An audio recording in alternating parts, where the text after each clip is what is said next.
और दिल्ली में प्रदूषण को लेकर सरकार का बड़ा फैसला सामने आया है। दिल्ली सरकार ने डीजल वाहनों पर राजधानी में पूरी तरह से बैन लगा दिया। आज से बस BS6 वाहनों को ही एंट्री मिलेगी और वो जो तय मानकों पर खरे नहीं उतरेंगे उन सभी कमर्शियल वाहनों को आज से दिल्ली में एंट्री नहीं मिलेगी। ऐसा इसलिए किया जा रहा है क्योंकि दिल्ली में प्रदूषण बढ़ रहा है।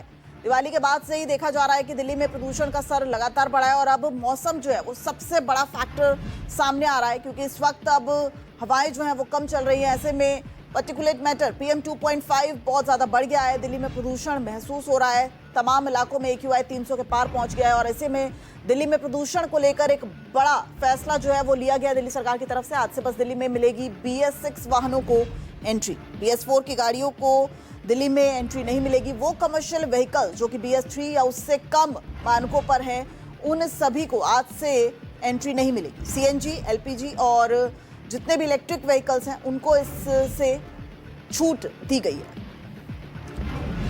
तो आज से यानी 1 नवंबर से BS3 और उससे कम मानक वाले वाहनों को दिल्ली में प्रवेश पर रोक लगा दी गई है। आपको बता दें इस फैसले से नोएडा से ही आने वाले लगभग 2.25 लाख वाहनों को दिल्ली बॉर्डर पर रोक दिया जाएगा।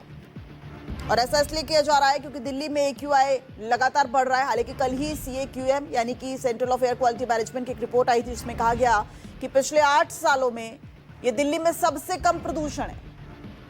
लेकिन उसके बावजूद दिल्ली सरकार हर वो कदम उठा रही है जिससे प्रदूषण को कम किया जा सके। अब दिल्ली में प्रदूषण लोगों को महसूस भी होने लगा है। आंखों में जलन हो रही है, लोगों को सांस लेने में तकलीफ हो रही है। छोटे बच्चे, ऐसे में सबसे ज्यादा छोटे बच्चे और बुजुर्ग जो है वो इससे पीड़ित नजर आ रहे हैं। दिल्ली में इस वक्त एयर क्वालिटी इंडेक्स जो है वो बढ़ता हुआ नजर आ रहा है। दिल्ली में सुबह से ही फॉग की चादर जो है वो देखी जाती है, लेकिन अब वो स्मॉग में तब्दील हो गई है, यानी कि फॉग और स्मोक, धुआं।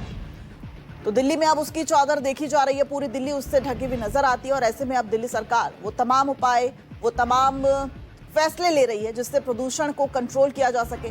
दिल्ली में प्रदूषण लगातार बढ़ा है। दिवाली के बाद से ही देखा गया, सुप्रीम कोर्ट ने जिस तरीके से ग्रीन पटाखों को इजाजत दी थी उसके बाद से दिल्ली में प्रदूषण का स्तर बढ़ा है।